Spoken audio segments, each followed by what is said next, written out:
Good morning, everyone. Welcome to the UBC Learning Circle, hosted by the Center for Excellence in Indigenous Health. Today, I would like to extend a warm welcome to Jordie Johnson and Dr. Evan Adams, who are joining us today to continue our conversation on wellness that we started last week. Before we begin this conversation, as always, I would like to acknowledge that we are on the traditional, ancestral, unceded, and occupied territories of the Musqueam, Tsleil-Waututh, and Squamish people. I would also like to acknowledge the First Nations Health Authority for generously funding the UBC Learning Circle. So before we kind of dive into everything, as a quick reminder to everyone participating today, the topics we cover can sometimes be sensitive or emotionally triggering. I think particularly in this turbulent time, we need to be prepared, all of us, to do that emotional and mental work on the side. So please make sure you're looking after yourself as you engage today. Um, if you need to talk to a friend, an elder, family member, counselor, please don't hesitate to access that support network. Quick introductions. My name is Cole. I'm from the Chawatho First Nation. I'll be facilitating the session today, which means I'm mostly just going to be listening to Evan and Jordie talk to me about COVID. The other team members kind of on Zoom today, but off camera are Cynthia, our production coordinator, and Kaylin, our program assistant. And for those of you on Zoom, if you feel so inclined, please introduce yourselves on the chat box so we can kind of get this circle stimulated. So without further ado, I'd ask that our presenters kind of launch into an introduction of yourselves. Can we start with, let's start with Jordie. Okay. Gaksam dalkokbe lactis wakwen. Sokumek wan squas. Skadam olak disappointment. Thank you, Cynthia. Thank you, Cole. Thank you, Kaylin. Thank you to the creator. And good morning, everyone. My traditional name is Sokumek. Elsewhere, it's Jordie Johnson from Shuswap ancestry from Askedam First Nation, formerly known as Alkali. Awesome. Dr. Adams? Hi, everyone. My name is Tlesla, or Evan Adams. I'm from Tla'amin Nation, and that's where I'm broadcasting or calling in from. I live in my home territory, and I'm a public health doctor. I work for the BC First Nations Health Authority.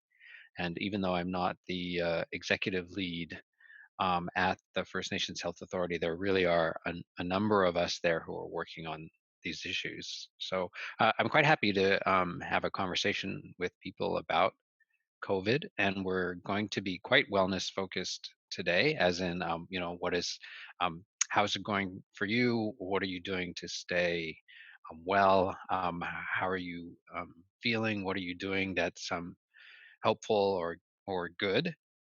And I will answer, other kind of more deficit-based questions too, if you like. But you just have to watch the news to see what looks like a lot of bad news. But there are also some other parts of COVID that are kind of worth exploring and talking about. And Jordie's work is all about wellness, because often when we talk about health, we talk about the lack of health as opposed to true health and wellness. And so I'm looking forward to today and to your questions.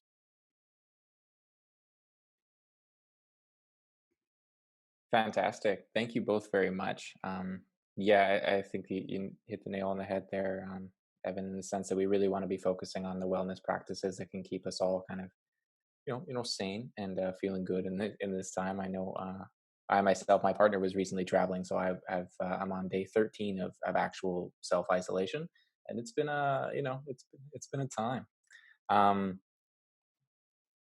So let's kick ourselves off with kind of one of our first questions. It's very generally, for both of you. What are your kind of favorite activities to do in this time?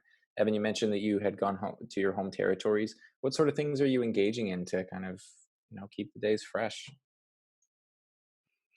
Yeah, I know we're being told to stay home, and I think of home as being inclusive of my outdoors. It's inclusive of my territory. So I'm really lucky to live in quite a vast territory. There are like literally ocean-front beaches and lakes and parks, and even my community has quite a large store on reserve that was just revamped and had an opening with no people because they knew that they shouldn't gather.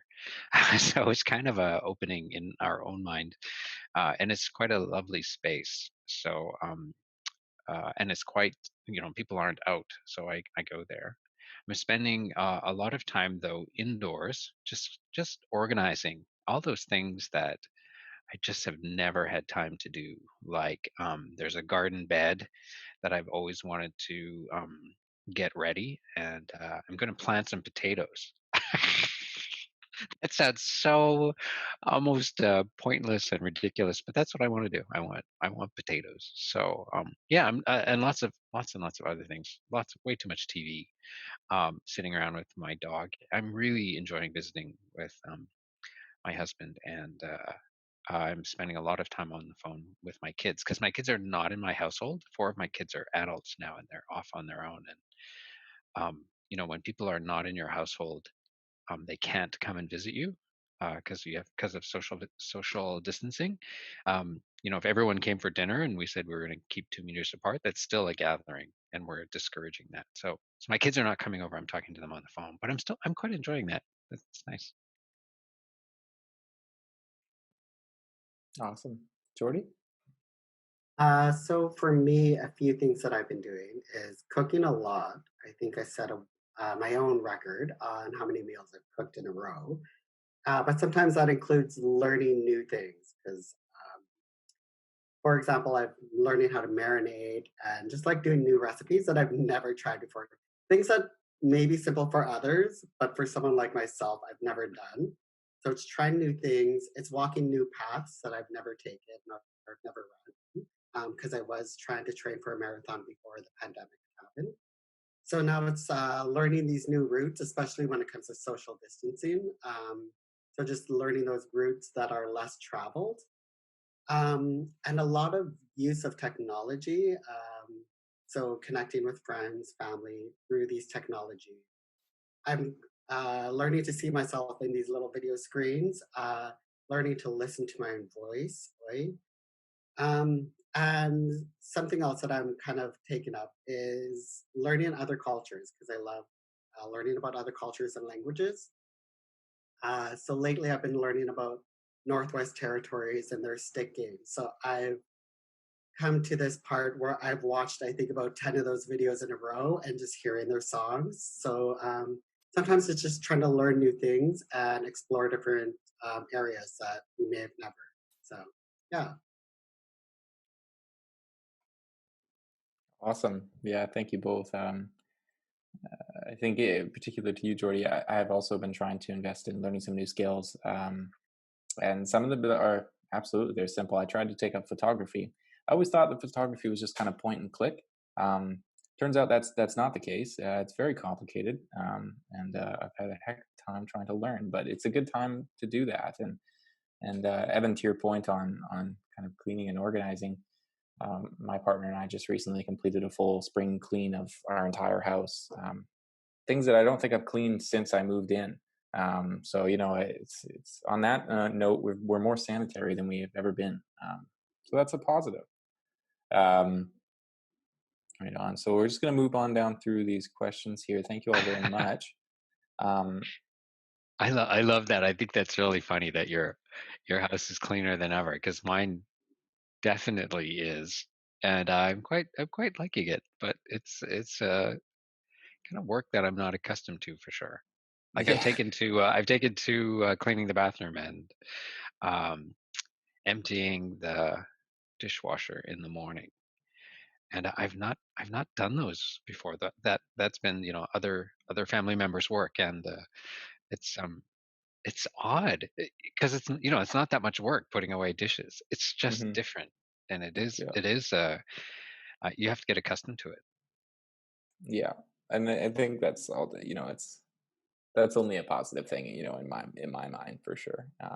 We've definitely been doing some different chores and that sort of thing. So it breaks up the monotony, right? Especially when you're in self isolation, like we've been. It's quite a bit. It's quite a higher degree of really not being able to leave. It's a lot. Jordan, you made me remember that I've been reminiscing a little bit because I did a marathon in Hawaii, and this weekend I was looking at every day this weekend. I was looking at pictures of Hawaii, and just thinking, oh, the last time I was in Hawaii and I was running, I had no idea everything was going to change. I had no idea I wasn't going to get there for a really long time, and it was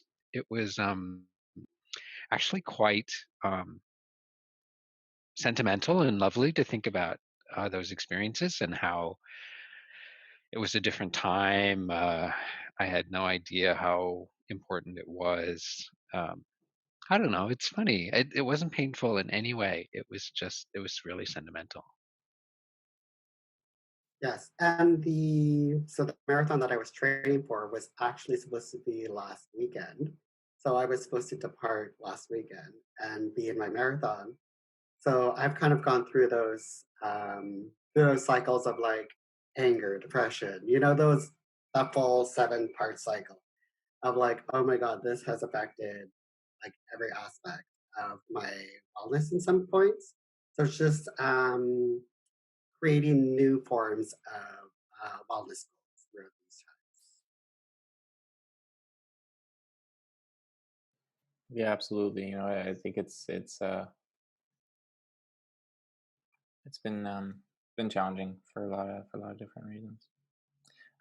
So we do have our first question from community.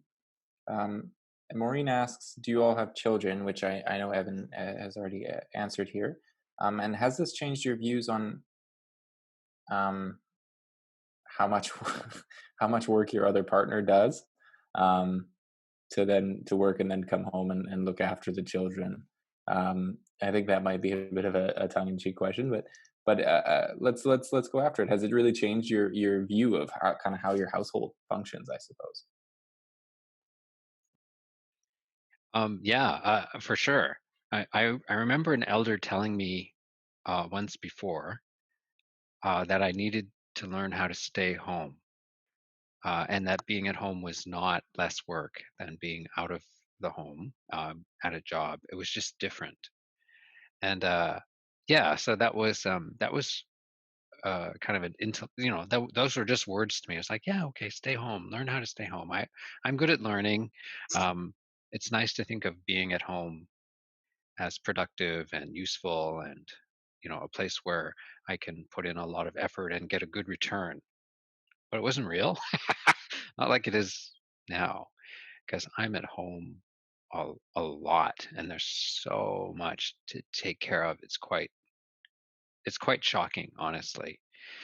Uh, so yeah, absolutely, I've way more appreciation for people who maintain a household. I mean, I used to know that all of my doctor friends, male or female, their partners stay at home and maintain their household. So all my doctor friends have house husbands, or not all of them, but the vast majority of them have house husbands or housewives who maintain their household, and that's a really important function. They're the main caregivers. They're the ones who keep a quite a beautiful environment. They shop and clean and cook and provide all that comfort and love that you need in order to go to work every day.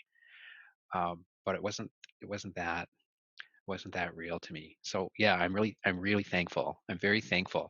Gosh, it's funny, being at home, I'm having a lot more time to have feelings, like to think about things that I was just rushing around with before. And it's not that I'm not busy right now; it's just differently busy, and I feel like I'm absolutely more aware of the world uh, than I was before. So thanks for the question. How about you, Jordie? No children here. I'm what you would call a bachelor, very single. But what has changed is my approach to preparation. So I used to be the type that would live day by day. So not really knowing what was in my fridge was a thing. Versus today, I have to plan my weekly grocery shopping trips. It's kind of like understanding what you have in your fridge, what's going to be your next 3 meals.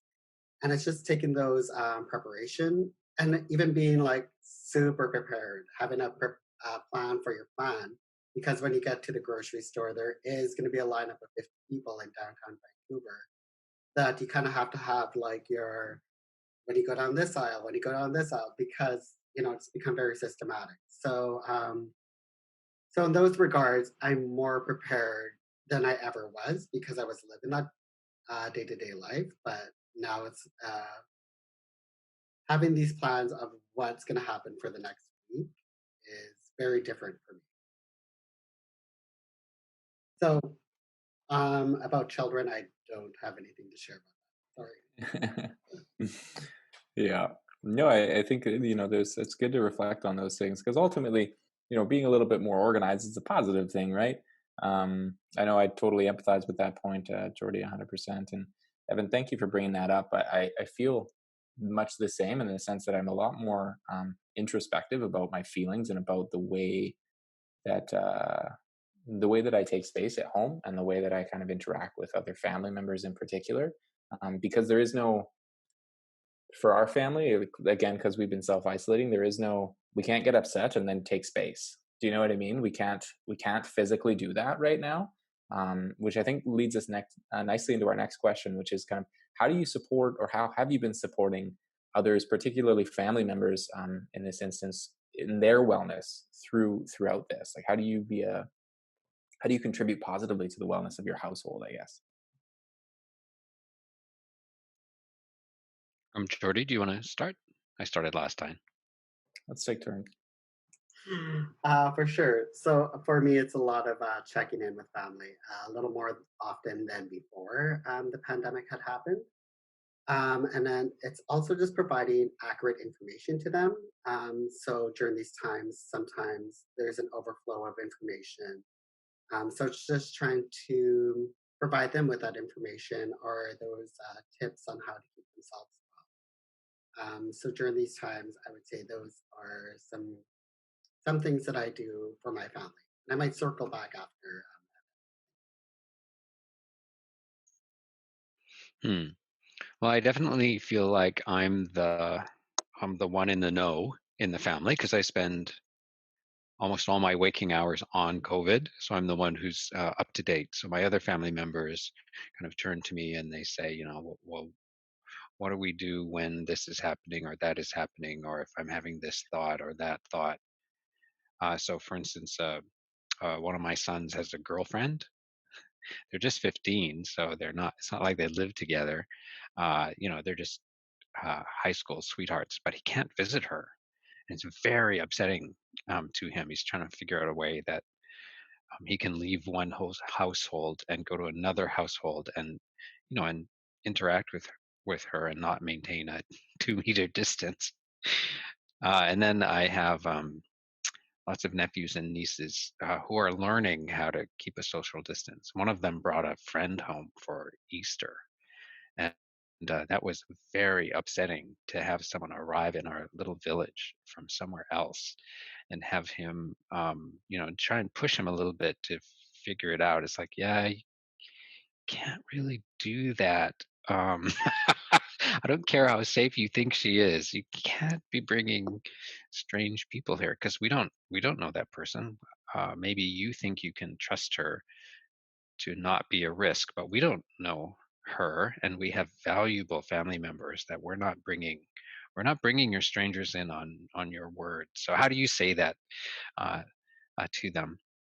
I've been encouraging my family members, of course, all along with all that, just the little detail things like, um, are you getting your gardens ready?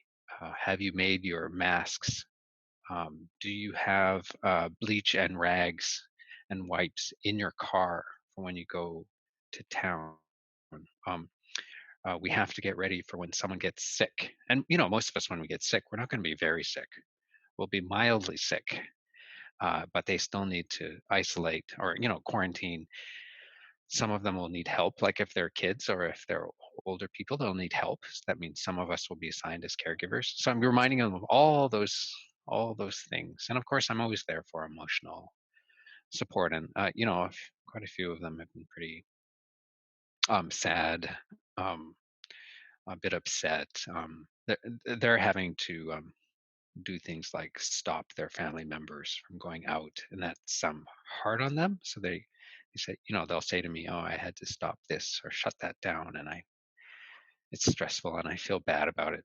So we'll just talk it through. And I wonder how many of you out there are doing the same thing with your family members, because it's kind of tough learning, right? The stakes are pretty high. You don't want to mess it up. You don't want to hurt feelings. You don't want to lose control of situations and get too close to others because you're not supposed to. That kind of idea. It's hard out there. Yeah, definitely. Definitely. Thank you both very much. Um, so we have a kind of a follow-up question to our earlier question, and I think it was in direct response to your comments, Evan. Um, has this has this experience given you more respect for our elders, or kind of another way to phrase that question would be, do you anticipate visiting elders more after this?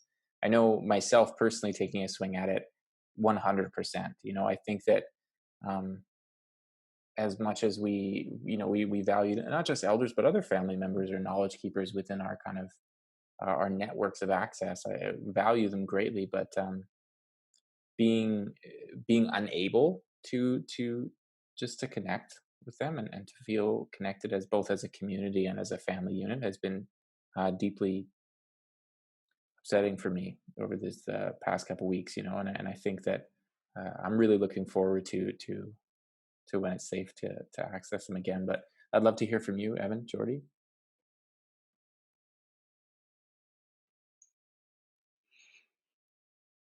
So I can start. Certainly, I did learn from one of the elders who was very clear in my family, who said, "We're not letting our guard down. I don't want COVID. I don't want you near me. Like, just don't even think of breaking it." And I thought that was a really nice defense. It was good to have someone be clear, saying, um, we're not going to disregard this. I certainly have been thinking of my elders as far as communicable disease, but I did that before because, for instance, tuberculosis. We didn't have a cure for tuberculosis, which is not a simple bacteria, but it is a bacteria, and we have antibiotics. Antibiotics were invented in became widely available in the late 40s. So I definitely, while I was growing up, was hearing from elders who were saying, "We remember the time of TB before there were antibiotics, and then we remember when antibiotics came and how hard it was to reach us and how it changed our lives when people had TB." So I thought about that and the strength that they must have had to go through communicable disease pandemics like this. Uh, yeah, and now I just can stop and visit with them more than before because I see them out and about because I'm home, and I think most of you are home now, way more than you used to be. Uh, and yeah, so I'm near them. It's such a lovely thing.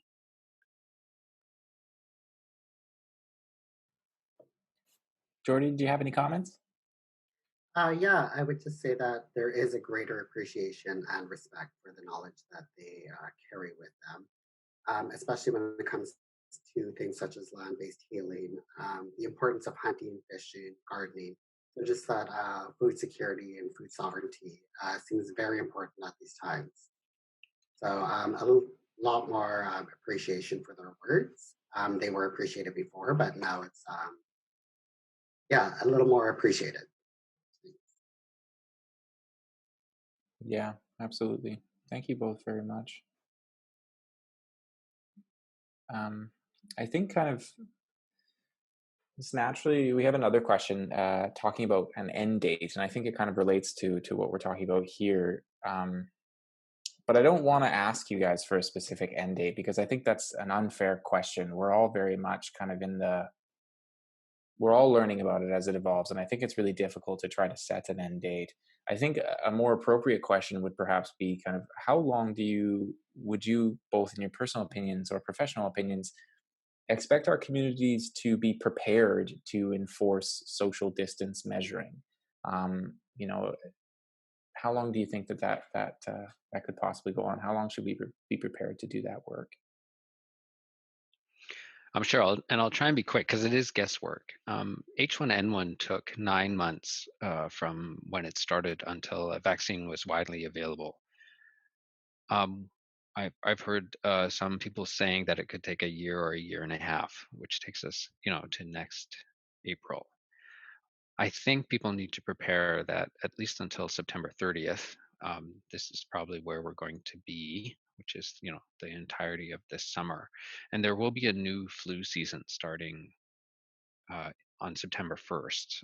That's usually when the flu season starts, and only because young people are together again in school, and they can pass the flu around amongst themselves. So that's why we usually think of that new flu season as starting in the fall. We'll see what happens in the fall, whether we get a new wave of flu and coronavirus or not. But certainly, I would say 9 months is the very least that we need in order to, get a vaccine in place and get it widely distributed. There is some people I've heard. I'll just mention it because I hear people talking about it all the time. Won't there be enough of us who have had it soon enough that we can start to mingle together in less than a year? And that's a lot of people to get this illness. And people should definitely not be seeking it out and trying to get it and get it over with. They should not be doing that.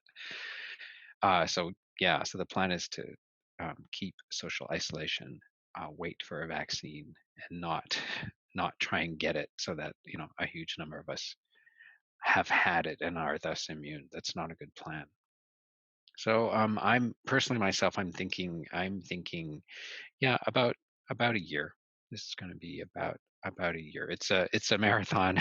It's a marathon, Jordie, and it's not a sprint. So we're still in the first. I like to say the first kilometer, where you're just thinking, "Oh my God, I can't believe I have to do all this in front of me. It's going to be long. It's going to be hard. How did this happen? This is tough, tough, tough." But um, you just got to keep step after step, day after day, and we'll get there. We'll get there together. Absolutely. Jordie, do you have any thoughts? For myself, I will just say that I was definitely in this phase of my glass was half full, almost like to the brim at one point, where I was telling people, oh, by the end of April, we'll be out playing ball back on the soccer fields, whatever it may be. But given the landscape, that keeps changing. So, changing my perspective on how this is going to change things. So, I don't have any medical background, so I'm just going to go off of what Dr. Evan has said and readjust my perspectives from there. Awesome. Thank you both very much. I appreciate you taking a swing at that question. I know that it is complex, so thank you. So kind of dovetailing off of that, given that it sounds like we're in this for a marathon, as Evan pointed out. Can you tell us a little bit about the FNHA's Good Medicine Initiative? This is from Dr. Wyman. I think it might be a little bit of a prompt. Can you fill us in? So the wellness team at the FNHA, which Dr. Nell, myself, Evan, and Janine Erickson are part of, as well as many others. So what we're trying to do is we are trying to share some of the good stories that are happening out there, some of the funny, uplifting wellness stories, whether they're coming from an individual, a family, or a community.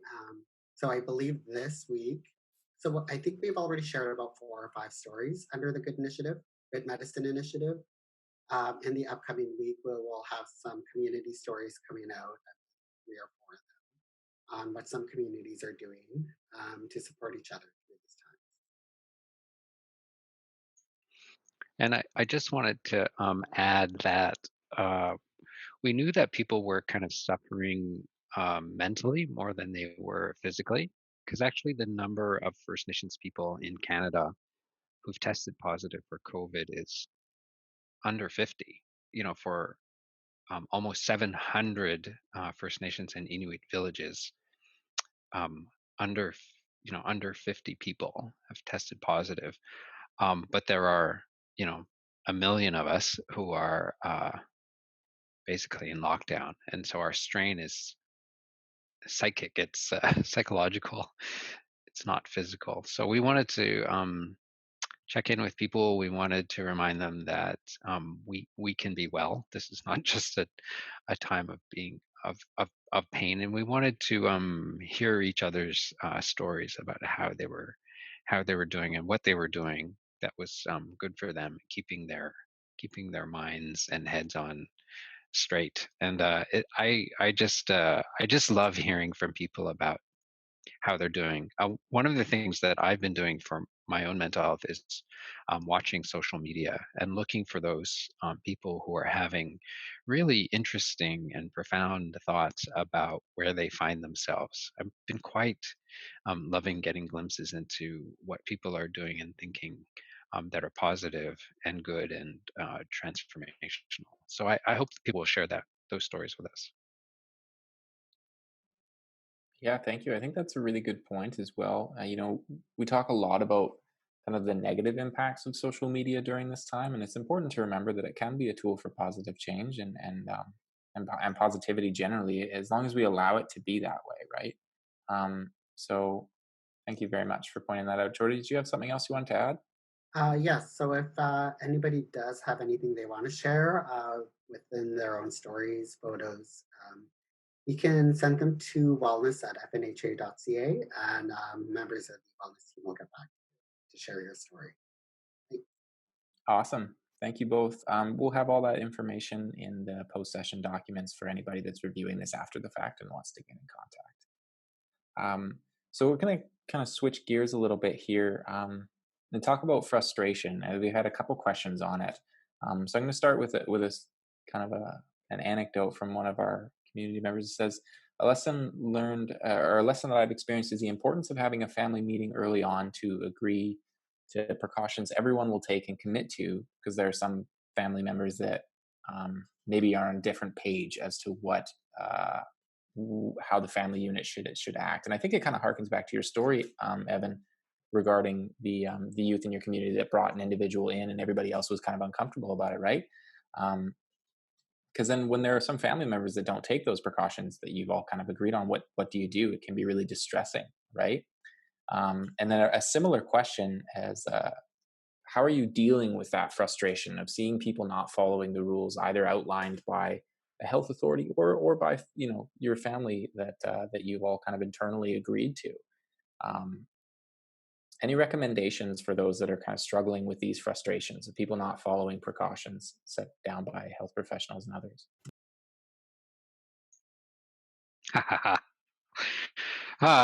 Well, I just want to acknowledge, first of all, my privilege. I have a very powerful position within my family. So, if a youth brings someone home, if my son is wanting to bring his girlfriend over, if my mom wants to go to the bank, I have a lot of freedom to express myself, to say what I think and feel.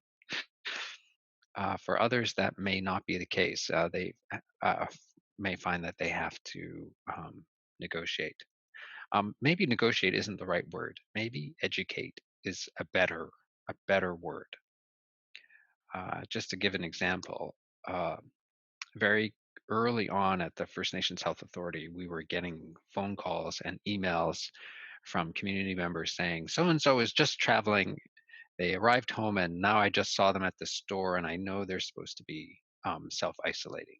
Or, they would have stories where someone wasn't um, abiding by the rules and they got pretty mad, and they would say, can you come down hard in some way? Like, can you involve the police? Can you confine them? Do you have any authority to, lock them down in their house? And I think it's very important to have a very balanced and educational approach to people and go and speak to them and speak your mind. And that's actually, I know, our way. that's our way to go and speak to someone and say, uh, like for instance, with my sons, my father said, this is how you speak to young people when they're going the wrong way. You tell them how you feel. You educate them. You don't smack them around on the first conversation. You tell them how you feel and try and educate them about things. So, and anyway, that's what I think we need to do to others and say to them, like to this young person, my family. Well, you understand why communities are saying no visitors, no tourists are allowed in our territories. Like in BC alone, almost 100 communities are have checkpoints where you're asked when you come and go, what is your business and who are you? Uh, so it's so that's happening, and also, what are the stakes? As in, we're protecting our knowledge keepers and our elders. Some of my family members are in their 80s, and I know you want to visit with your little friend there, but your desire to visit and the health and safety of our elders, there's no comparison. So you have to put aside your desire to see your little visitor. That's what we all think in the family, or that's what the majority of us think in this family. So what do you think about that? Yeah, so that's a really strange situation to be put in, but it's pretty important to get mastery over it, because you don't want to lose control of the situation and suddenly have a stranger sitting next to your knowledge keeper. That just doesn't work. And and if worse comes to worse, I like Dr. Nell's approach, which is to say, dude, where have you been? Use a really big voice to get them to think. I love that approach. It's really a quick shortcut, and it's kind of funny, especially the way she does it. I have to learn how to do that delivery. There's a way to kind of get people to think in a more forceful way, but not in a hurtful way. Great. No, Jordie, did you have anything to add? So something that I would add is definitely demonstrating, walking the talk. In some cases, even exaggerating those motions. If you are taking a walk to the grocery store, exaggerating those motions of taking that 2 meters and making it 3 meters to allow people to know that, hey, we are taking this approach. And that could even be a reminder to that person to, when they approach to the next person, to maybe take a little few steps back. So yeah, walking that talk. And right now, that would include just reminding other panelists to be aware of touching their faces and their hair. Thanks. Yeah, absolutely. Thank you for calling me out on the screen there, Jordie. I appreciate it. I'm the worst for it, which is why I have a. I don't know if you can see, but my skin is just like scaly because I have to wash my hands constantly because I touch my hair all the time. Um, so yeah, I'm hearing a lot of modeling, which I appreciate, and also kind of trying to come alongside and trying to educate individuals about the kind of why behind we take these actions, and then so thank you both. I know that absolutely it can be really frustrating to deal with that, so we empathize with that 100%. Thank you very much for your questions. Um, so again, kind of switching gears again here now. This is another question from Maureen. Thank you so much, Maureen. You've asked several questions, and I think it's a valid one. Their question is why are we seeing such a robust response to COVID-19 in particular? And they're talking about H1N1. They're saying that the world didn't shut down when H1N1 happened, or at least not to their perspective or their knowledge. So kind of what's the difference? Why are we seeing a different response there? Would anybody like to take a swing at it?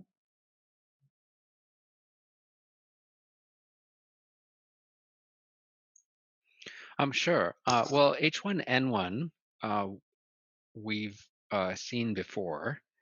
H1N1 was also presenting as a relatively mild illness compared to the novel coronavirus. This coronavirus we've never seen, so we didn't quite know how it was going to act with our population. So, for instance, we don't know how bad it's going to be for Indigenous peoples in North America.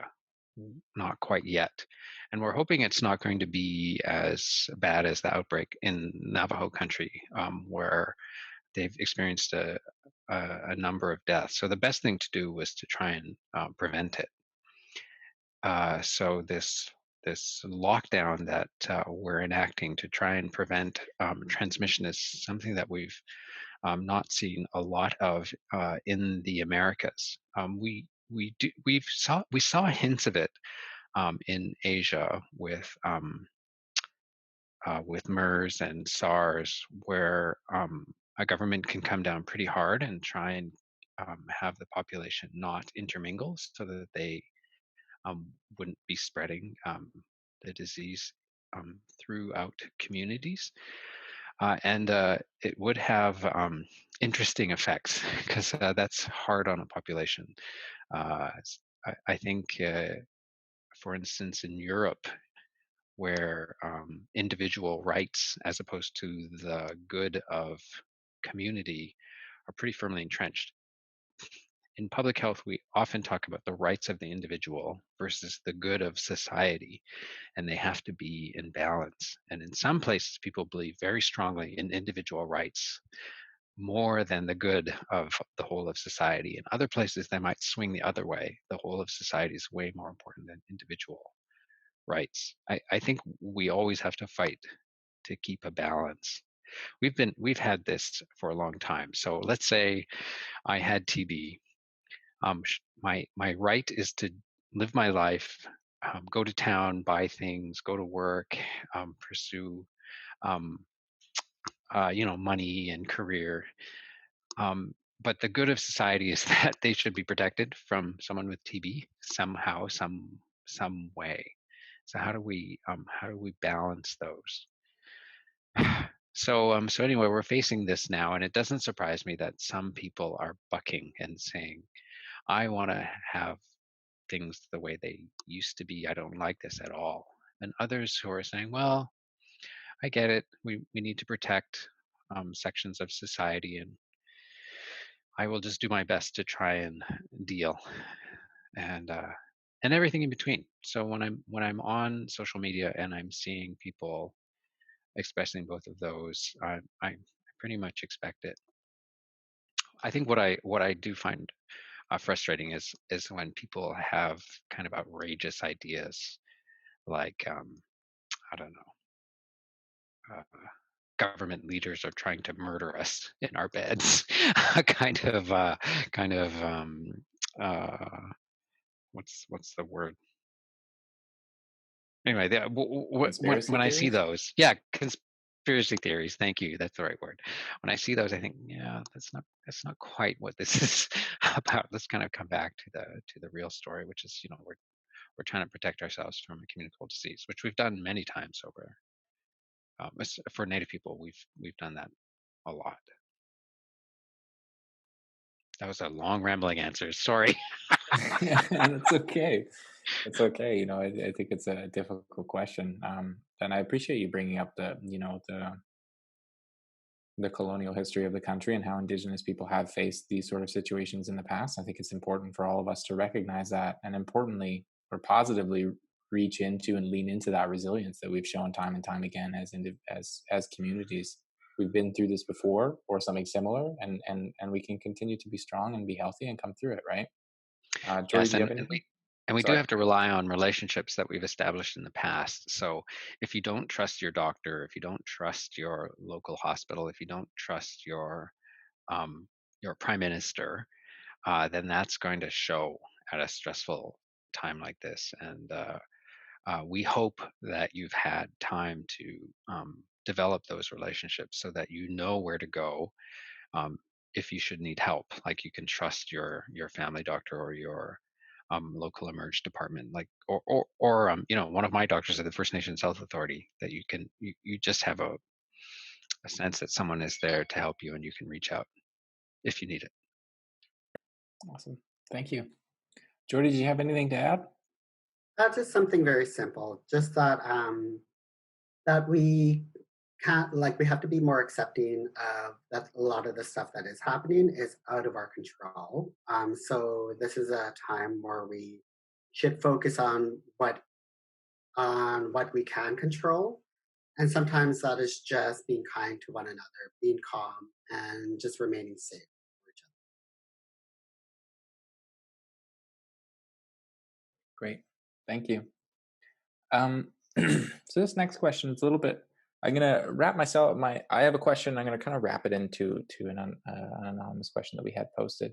I'm noticing a lot of my kind of cousins and nieces and nephews right now, particularly as we've seen schoolwork has been shifted to an online space for the foreseeable future, right? For the term, um, which is great, and I applaud teachers across the country in responding and acting in such a quick way and getting efficient curriculum out there online. Um, but many of my nieces and nephews and cousins don't have necessarily access to computer, particularly if there's a 3 or 4 child household, there's usually only one computer or a couple computers, and that can conflict with online classes and stuff. So we have a question that's talking about: do you know of any communities that might need some broader support or fundraising initiatives? I'm thinking some communities don't have internet, or young people or others might not have access to computers, which I think is something that it's valid. We should chat about it. Are either of you aware of anything that's going on to address that need, as education and other critical services have shifted online to kind of get our communities and get our youth, make sure they have regular access to those services? That's not necessarily part of my work, but I do know that we have been trying to get internet access for medical staff and for patients into the communities of BC. We've actually spent quite a lot of time literally laying cable so that communities have the capacity to do telemedicine, which is a kind of hyped up, um, privacy enhanced video conferencing between doctors and uh, patients, which are really just people in community, so that you can Skype, you can teleconference with a doctor, a specialist who's in another place. I think there are a number of communities that have benefited from that now have internet capabilities that they didn't have 10 years ago. And honestly, I think there are way more communities that have internet access than there are that don't. So I guess if there are places where they still need internet capacity, those can be beefed up. That that would be a great place for people to fundraise and to beef up in this day and age.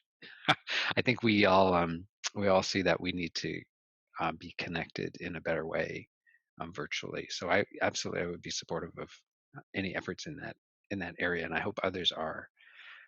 Others are too. We don't want people to be isolated. It's really bad for their health and well-being. We already know that. We know that.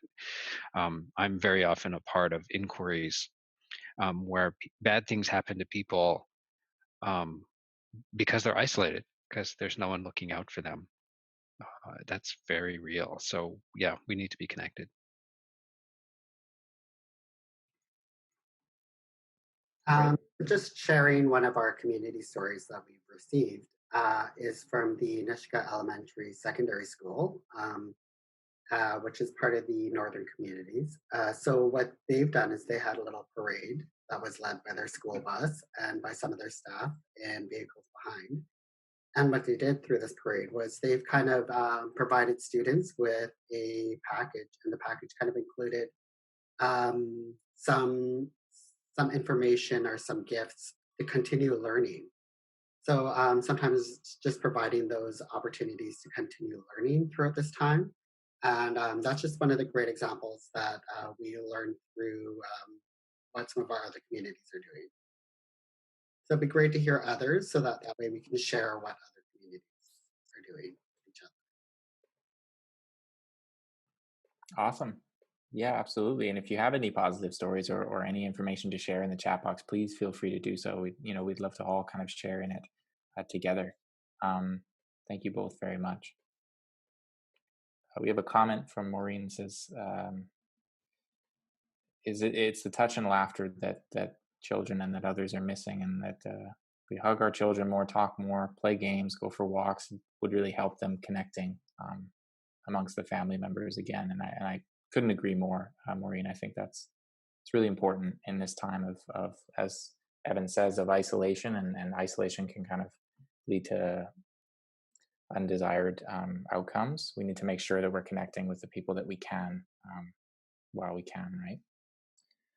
So moving on to kind of a bit of a different question. We're going to go back to some more technical things, and this is, I would love to have this question answered because I have a few pets in the house as well. I've heard some conflicting information on animals, pets, and the safety of that around COVID-19, particularly for those of us with dogs that go on walks. Dogs kind of interact with the environment a lot more readily than I do. So I'd love to hear kind of what your stance is on it. Are animals and pets safe from COVID? Can they transmit it to us? The current stance of the Public Health Agency of Canada is that household pets are not a significant exposure risk factor.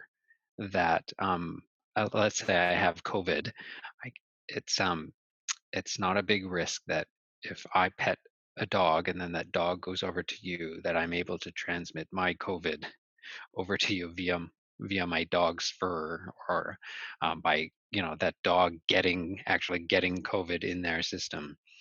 So that's not a real concern. On the other hand, COVID can exist outdoors for a short period of time. It is broken down easily by ultraviolet light, like sunlight, or with simple soap and water. So it's conceivable that, say,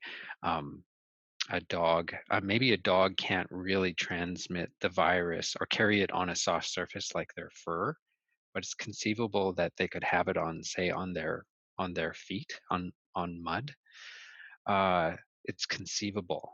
Like I said, it's not considered a real risk, but I think people need to do things that make them feel comfortable. So if you've been out, say, at the city park, which are generally pretty filthy, you might want to clean your dog's feet before you put that dog's foot in your mouth, or that dog's foot gets near your mouth. That to me is just really sensible and an easy thing that you can do. But I don't want people to be afraid of their pets. They're not really considered a risk factor. So I think that's really important, because dogs and our pets can give us an enormous amount of comfort. I know I'm at home more. I see my dog more, and that's really, really, really nice. And I know that I don't need to be afraid of my dog, and my dog doesn't need to be afraid of me either. Thanks. Jordie, do you have anything to add to that? I have nothing to add to this one. Duly noted. So the stance is officially I should wash my dog's foot before putting it in my mouth. Got it. What kind of dog do you have, Evan? How old are they? I'm so embarrassed. I have a little Shih Tzu, which lives, on the res. Yeah. So yeah, when she's outside, she's very butch, and then when she's inside, she's a little lap dog who just loves to hang out by my side. Awesome.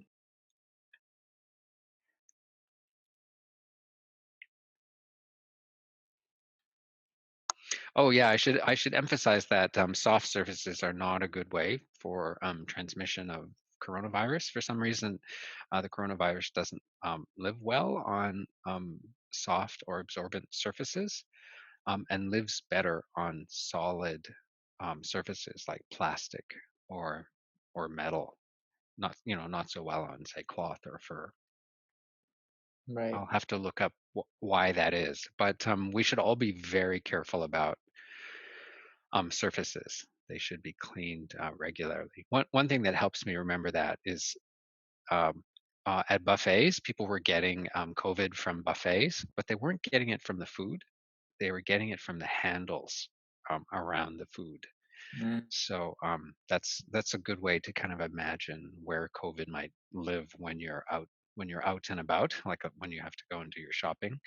It's I'm very careful of flat metal surfaces or flat plastic surfaces. I always have a rag with bleach on it, and I just wipe it or my hands when I have to touch those things. right. Awesome. Thank you for that clarification. Yeah, so it's soft surfaces in general that we should not be too concerned about. It's the hard surfaces that we should really be very specific about. But so that would be, for example, why even if someone with COVID-19 was out petting your dog and then your dog ran over to you, it's unlikely that it could survive in the fur to be transmitted in the first place. Awesome. Yeah. Awesome. So we have another kind of there's an anecdote, like a little story here, and I think it helps to contextualize the question. Um, so one of our guests was talking about having a very challenging time not being able to visit their very elderly grandmother, 92 years old, and they're used to making sure one of us visits that grandmother daily, and their hearts are broken that she's all alone. Um, every day that this grandmother continues to live is obviously it's a gift, and you never know how long it's going to be until you get to see her again, particularly in this context. And they're all kind of the family is very concerned that she will pass away in this time of kind of isolation. The yeah. So in the context of that, do you have any words of advice on how to cope with something like that, um, very specifically?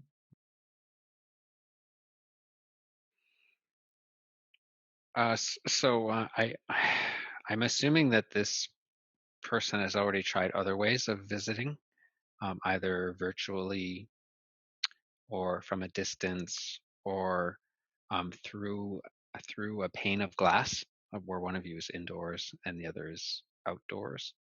I'm assuming that they've tried those, and I would say keep trying. There has to be a way that you can actually even just seeing them with your two eyes, even if it's from a distance or with a pane of glass between you, could be a comfort to you and to them. Just want to emphasize too that we are trying to protect the elder as opposed to the other way around. I have like nephews and nieces who are like under 5, and they can have the sniffles and be perfectly well, but they can't be around the elderly. Even if the elderly think of those children as a comfort, we have to kind of keep them away or have them visit through that pane of glass or from far across the room, and maintain that. And it's a bit of learning for sure, right? Like, how do you talk through a pane of glass? How do you visit from across a porch? uh, how do you visit in the outdoors when it's still not quite that warm out? But visiting outdoors is also an option, right? Because the fresh air, the open air, reduces the amount of infectious titer. Like, there's just a reduced amount of um, infection between you if one of you is infected. So that's another option. And I think homes are getting used to the idea that there must be a way to get this elderly person to visit with their family member. We can't keep this elderly person and their family apart forever and ever and ever. There must be a way to get them to lay eyes on each other somehow, some way. So I would just keep asking, keep thinking, and try and make peace with that. Maybe next week we'll figure out a way, or maybe the week after that we'll find another way. Just don't give up.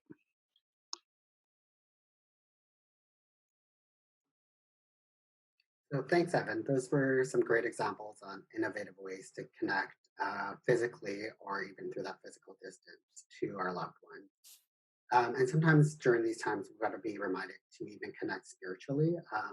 So taking that bit of medicine with you when you go for a walk and just connecting um, to um, to our spirits, just to kind of reconnect on a spiritual level.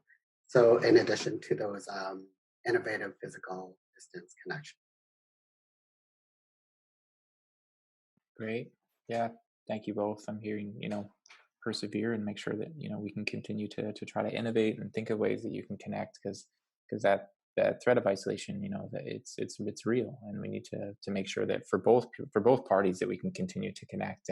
And thank you, Jordie, very much for making sure that, for suggesting that we take care of that spiritual and emotional side of our well-being for ourselves, make sure that we're processing the situation, the emotions properly, or in a good way for ourselves. Thank you.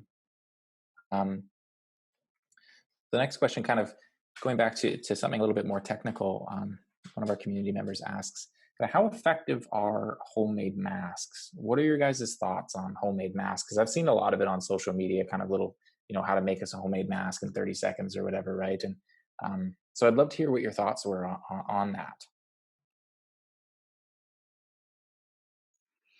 Absolutely yes to homemade masks. They're better than nothing. They're better than no mask. So definitely get those patterns off of the internet. Get your sewing machines out, and yeah, there are some no-sew options as well. And I've seen some people just improvising a mask, as in using just like a handkerchief or like a big turtleneck. Someone even sent me a joke video where they used an old pair of underwear as a mask. I don't know how effective that is, but from the few studies that are available around homemade masks, it does seem like there are certain materials like cottons and a few layers of cottons that are better than another way of making a mask. And medical grade masks are meant for medical personnel. There is a shortage, and so we must leave those for those personnel to use. And if we think of it as they're going to need those over a long period of time, so we don't want to use those all up today or give out any extras that we have to lay people. They need to keep them in those medical facilities. So yeah, I got my sisters to help make those masks. So 3 of my sisters sew, and they've been making masks for family members. I finally got mine because I was quite low on the priority list, as in there were other caregivers and older people who needed those masks quickly, so they went there. So anyway, I have mine, and they live in a paper bag because one of the strategies is you use it.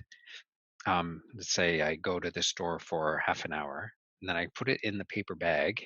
I've only used it for half an hour, so it doesn't have to go in the wash necessarily. If I leave it in the paper bag for a few days or a week, I can take it out of the paper bag in a week and use it again. And if I had, say, coronavirus on it, the coronavirus will have died by then, and I won't have had to wash it because some of us don't do laundry every day.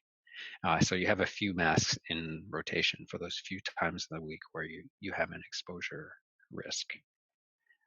So yeah, so those are some of the strategies around homemade masks. Awesome. So have a roster of homemade masks and keep them in rotation. That's what I'm hearing. Jordie, do you have anything else to add? Just that, yes, my position on the masks have changed as time has gone on. So I think 3 weeks ago, had this question been asked, it would have been a different response. But now it's just ensuring that people have the right information, the right material, and some of the tips that Evan was sharing about putting it in the bag, washing. So as long as they're following the right steps on using the masks, I think it'd be great. Yeah, they're a bit of an adjustment. 2 of the things that I find with wearing homemade masks is how high do they go? Like, because you do want to get good coverage over your nose and mouth, so that's pretty close to your eyes.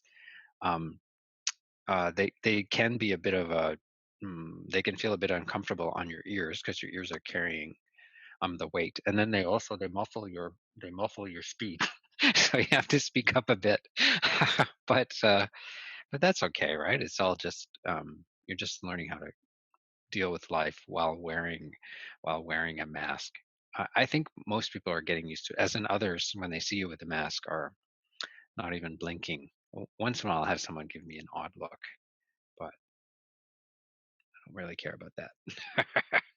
Yeah, certainly not in this time. No. So we have another question from an anonymous attendee that I think is worth chatting about.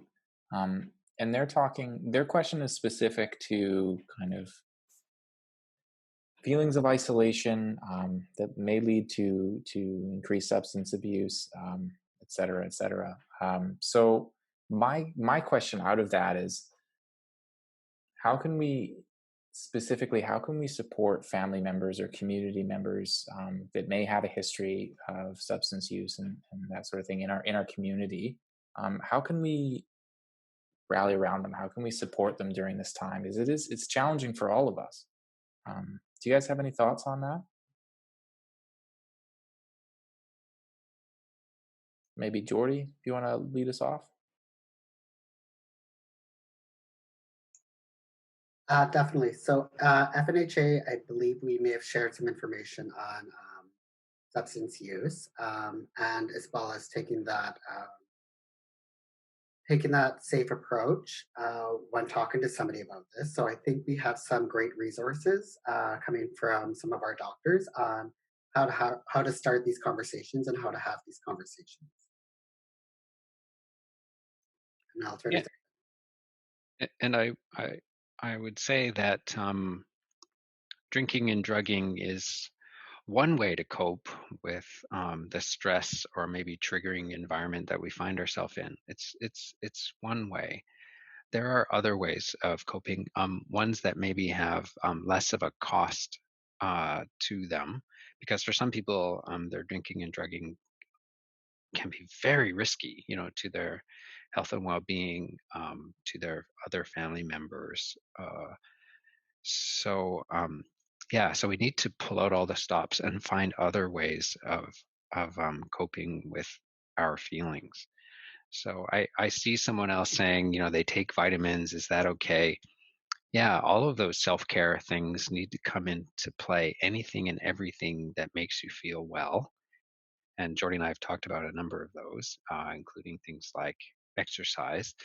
Um, Exercise has very little downside, whereas drinking and drugging can have a significant downside. So I think by talking to people and having them become more, just more conscious about how they're coping, and just encouraging them on in a very positive way.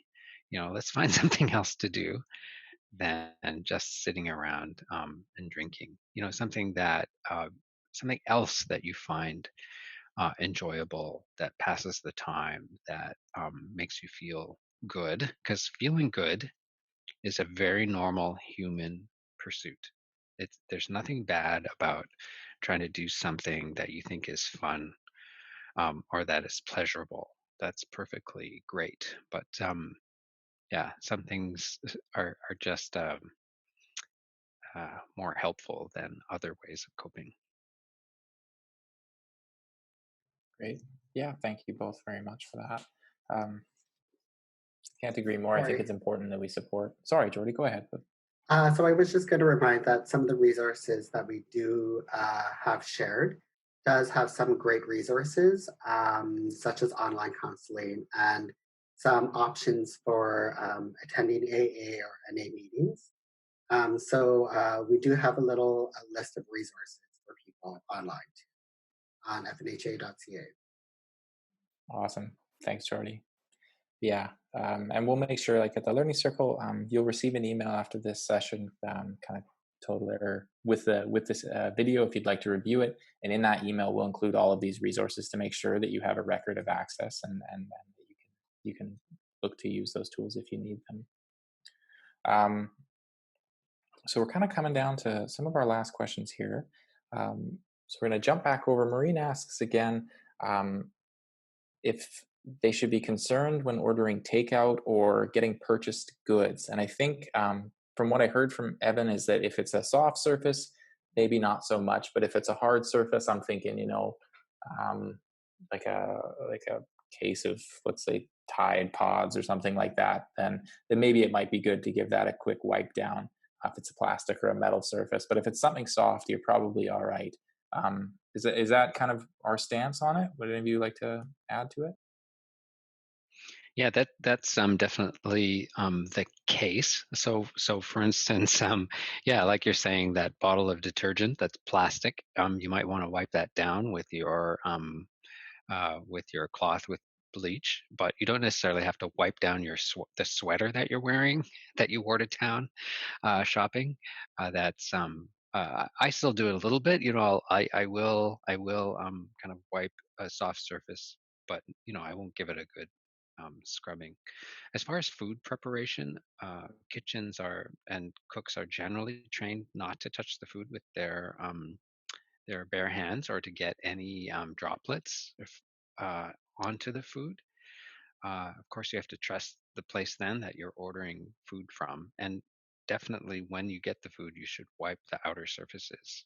But the food itself, you don't generally have to worry about, especially if it's hot food and again a place that you trust. And of course, if you have any doubts, then yeah, just don't do it. You can just put it aside, have something else. Great, thank you. We have a specific question from Tanya. How long the virus lives on cloth or soft surfaces? I don't know if we talked about any specifics, or perhaps I'm just misremembering it. Um, do you happen to know how long approximately for soft surfaces? No, I don't remember.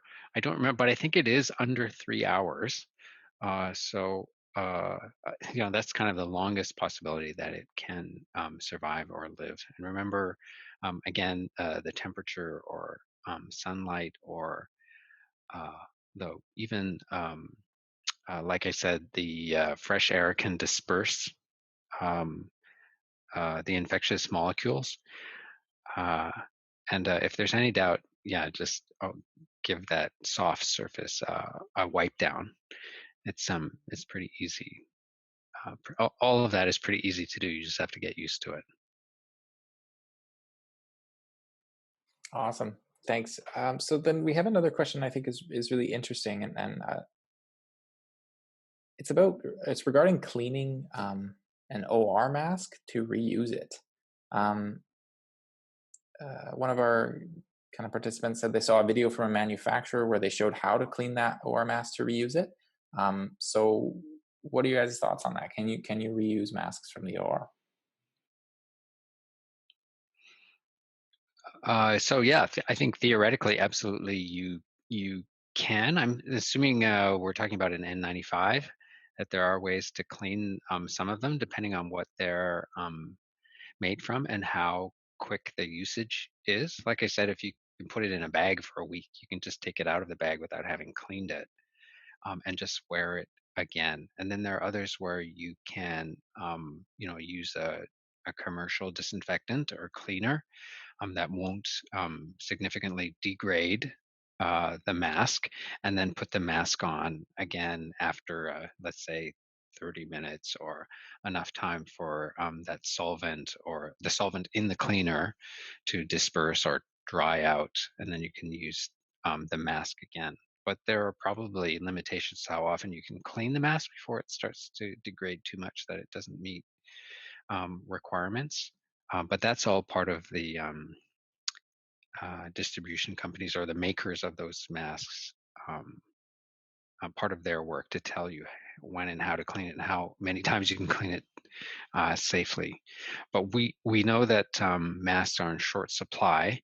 So at the very least, most workers are using their masks for the day before they either dispose of it or they send it for cleaning or they put it in their paper bag and put it aside for use next week.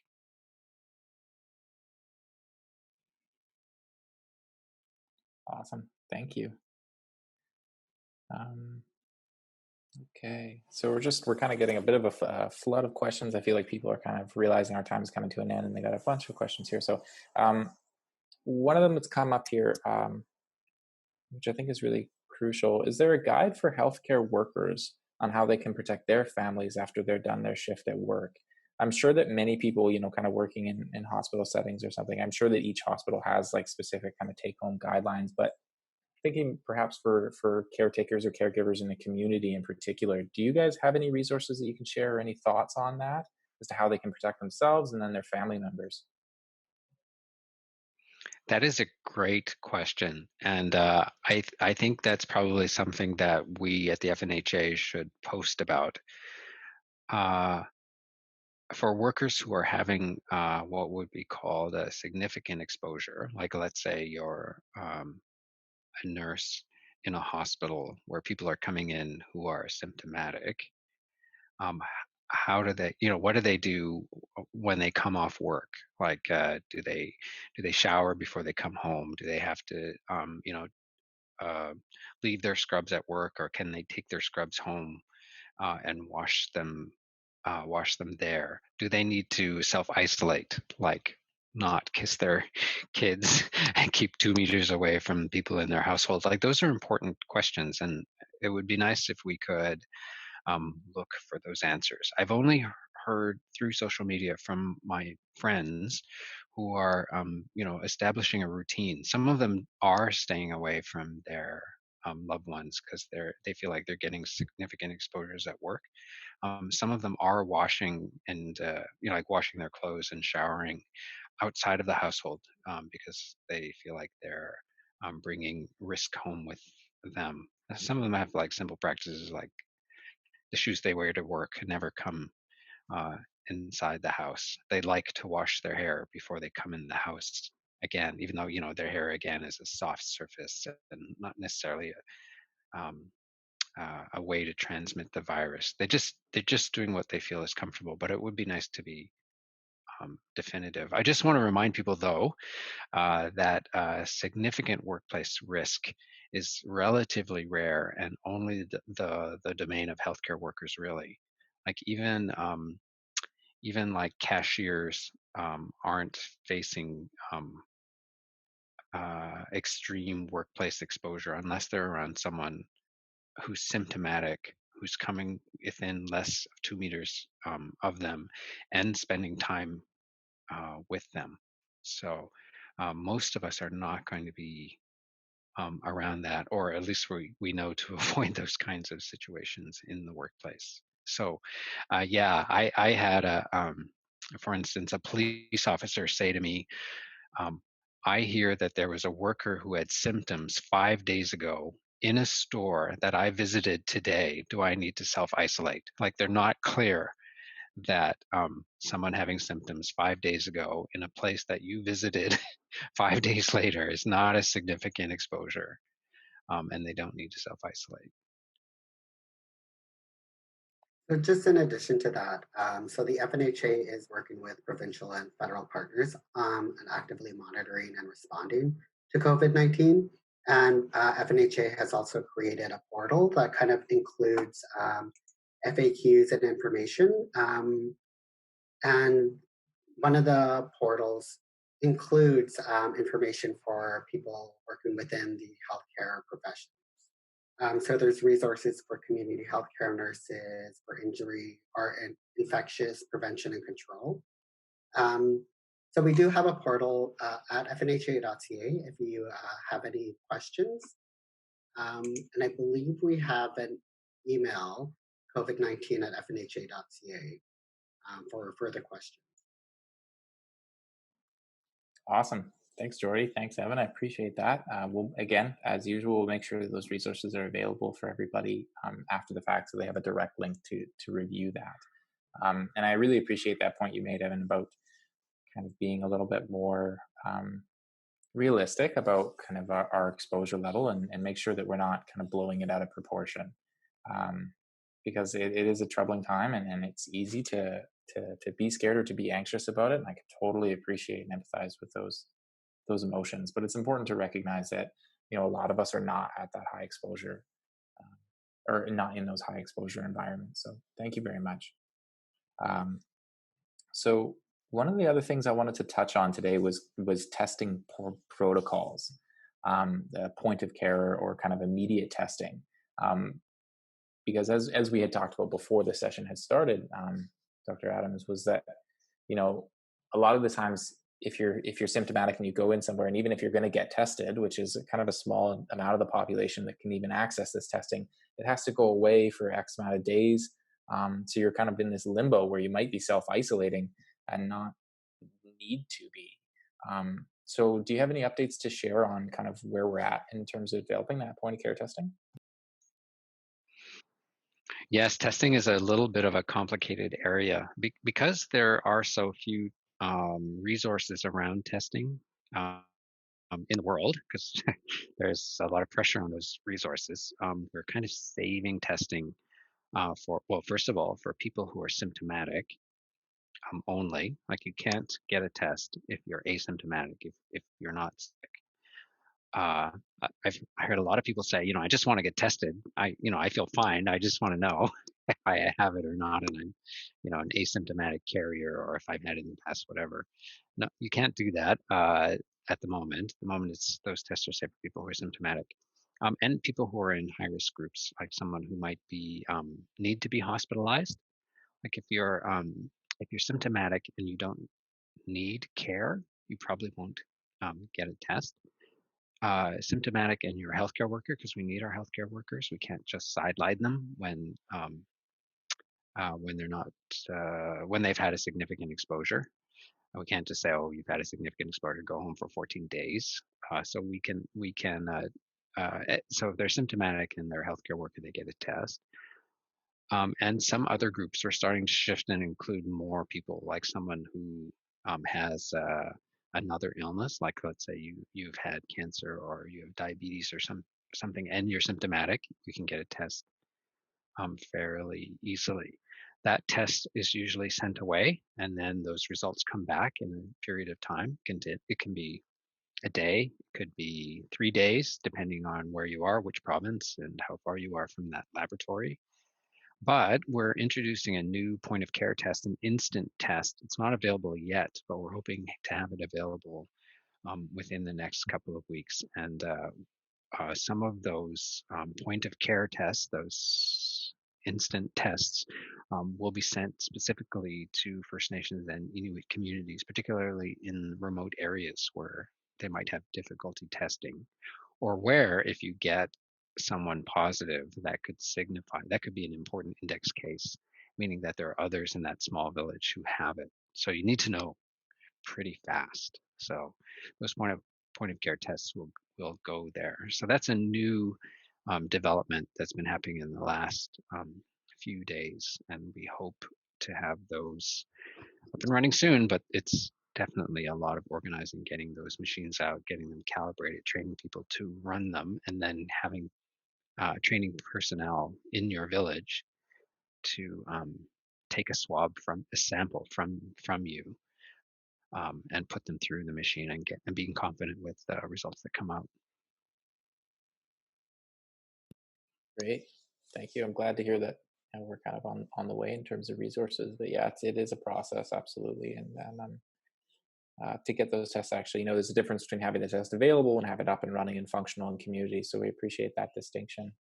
It really has been. It really has been an issue for citizens. People would really like if there were tests available for everyone in the country, but we don't have that, and I can't imagine a way that we will. But we're trying to do the best we can for those who especially need those tests. Jordie, did you have something to add there?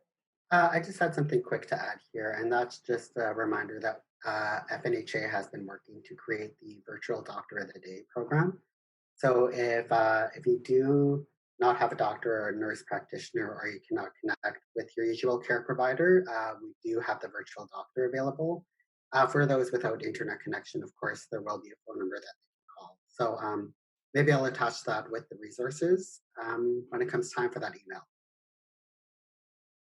Awesome. Yeah, that would be fantastic. And we'll send all that information out to everybody to make sure they have it. And please feel free to spread those resources even further for all of those that are participating. I think that kind of takes us to the end of our time here. I'm just going to do a quick Learning Circle plug. If you have any last minute questions that are really burning, please throw them in the chat box and we'll try to get to them. I just wanted to say that we're kind of coming down to the end of our season here.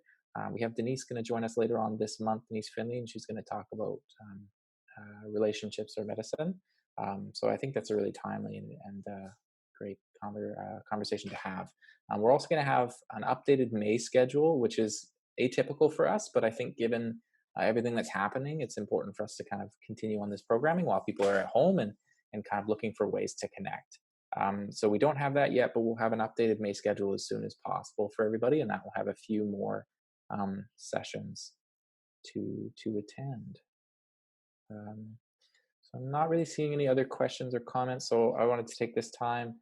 Evan, Jordie, thank you both very, very much for coming on and educating me and everybody about kind of everything that we talked about. I thought it was really great, so thank you both.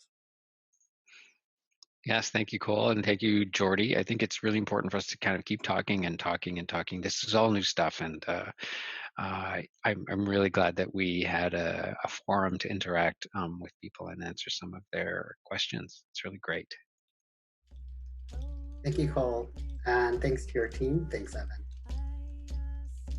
Awesome. Okay, so with that, I guess we'll sign off. Thank you all for attending, and we'll see you soon. Okay, bye. Take care, everyone. Bye.